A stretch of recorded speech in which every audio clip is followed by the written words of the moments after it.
Chères Camerounaises, chers Camerounais, nos ancêtres nous ont enseigné que quand le vent souffle, ce ne sont pas les arbres qui tremblent, mais les feuilles. Aujourd'hui, ce vent de changement souffle sur notre nation. Et partout où je vais, je suis témoin à la fois de ses défis et de ses promesses. Dans une humble salle de classe dans le Mayo d'Anaï, j'ai rencontré la jeune Aïssatou. Élève sous un toit en tige de mil et assise à même le sol, mais les yeux brillants de détermination pour un avenir meilleur.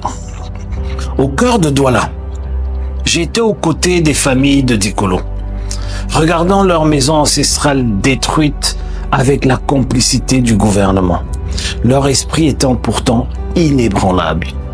Ces deux visages du Cameroun, l'un de résilience inébranlable, l'autre d'injustice systémique, racontent l'histoire de ce que nous sommes en 2024. Mais plus important encore, ils nous montrent ce que nous pouvons devenir.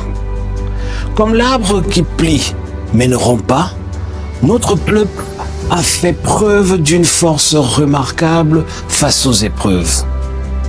Mais la force seule ne suffit pas. Après 42 ans, sous le même régime, nous devons faire plus qu'endurer. Nous devons nous transformer. Le vent qui souffle aujourd'hui n'est pas seulement un vent de défi, mais un vent de changement. Et ensemble, nous le canaliserons pour construire un nouveau Cameroun. Tout au long de 2024, j'ai marché à vos côtés, écoutant vos histoires, partageant vos luttes et étant témoin de votre espoir inébranlable. Dans l'extrême nord, la détermination d'Aïssatou à apprendre malgré les obstacles écrasants nous rappelle que l'éducation n'est pas seulement un droit, c'est le fondement de notre avenir. Son enseignant, Aman, représente des milliers d'éducateurs dévoués qui méritent notre plus profond respect et notre soutien. La vision du SDF pour l'éducation va au-delà des promesses. Nous mettrons en œuvre le programme de bourse familiale pour garantir qu'aucun potentiel d'enfant ne soit limité par la pauvreté et qu'aucun dévouement d'enseignant ne reste sans reconnaissance. Dans nos forêts de la région de l'Est, j'ai rencontré une réalité qui fait honte à notre pays. 8 millions d'enfants sans acte de naissance, privés de leur existence même dans les registres officiels.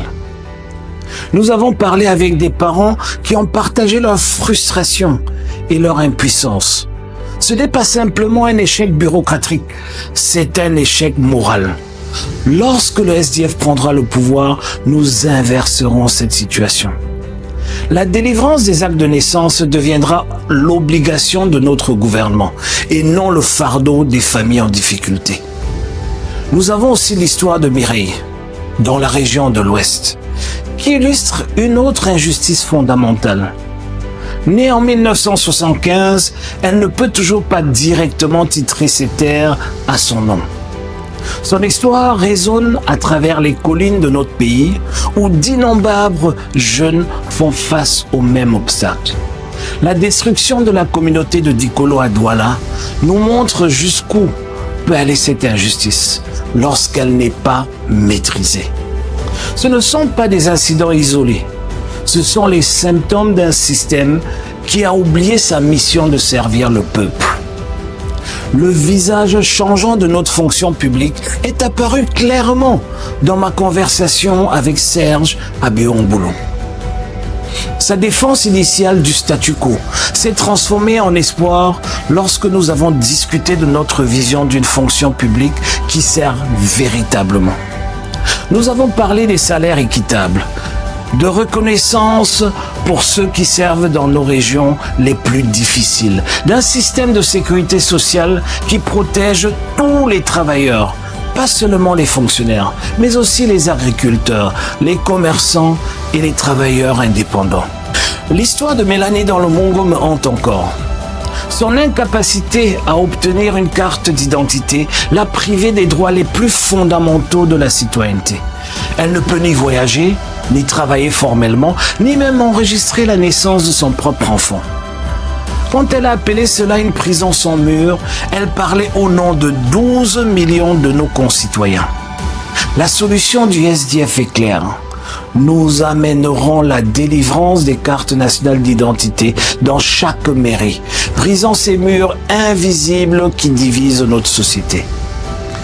Ma rencontre avec Bouba, le jeune officier militaire qui me protégeait dans les zones de conflit, a révélé à la fois le dévouement de nos forces de sécurité et de défense et leur lutte quotidienne.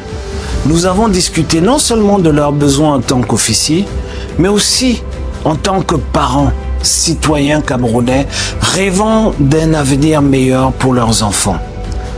Notre initiative d'école numérique a trouvé un écho chez lui. Une solution pratique pour rendre l'éducation plus accessible et abordable pour toutes les familles. Les conflits en cours dans le nord-ouest, le sud-ouest et aussi dans l'extrême nord pèsent lourdement sur notre conscience nationale. Plus de 900 000 citoyens déplacés, d'innombrables vies perturbées, des communautés déchirées. C'est le prix d'un leadership défaillant. Dans nos 100 premiers jours au pouvoir, le SDF s'engage à arrêter cette violence par le dialogue, la justice et des actions concrètes. Alors que nous regardons vers 2025, nous construisons plus qu'une campagne politique. Nous construisons un mouvement pour le changement. Le front progressiste que le SDF a lancé représente notre engagement à collaborer avec les forces démocratiques, partageant nos valeurs. Notre partenariat avec les syndicats les plus représentatifs à travers le Calamo démontre notre dévouement aux droits des travailleurs et à la justice sociale. Ces alliances ne sont pas des simples convenances politiques. Ce sont des partenariats construits sur des valeurs partagées et une vision commune pour l'avenir du Cameroun. La réalité économique actuelle, où un Camerounais sur 3 vit en dessous du seuil de pauvreté, n'est pas qu'une statistique. Elle représente des millions d'histoires comme celle d'Aïssatou, de Mélanie et de Bouba. Elle représente des rêves différés et un potentiel non réalisé. L'engagement du SDF pour la transformation économique par l'industrialisation, l'innovation et le développement durable ne concerne pas seulement les chiffres de croissance. Il s'agit de créer des opportunités pour que chaque Camerounais puisse construire une vie digne. Alors que les listes électorales rouvrent le 2 janvier, rappelez-vous que votre participation est plus qu'un devoir civique. C'est votre pouvoir d'écrire le prochain chapitre de l'histoire de notre nation.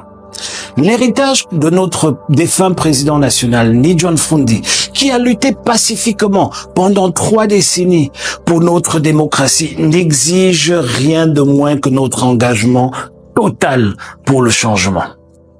Chers compatriotes, 2024 nous a montré à la fois la profondeur de nos défis et la hauteur de notre potentiel.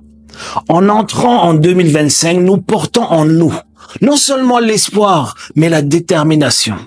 Ensemble, nous construirons un Cameroun où chaque voix compte, où chaque enfant peut s'épanouir et où la prospérité est véritablement partagée.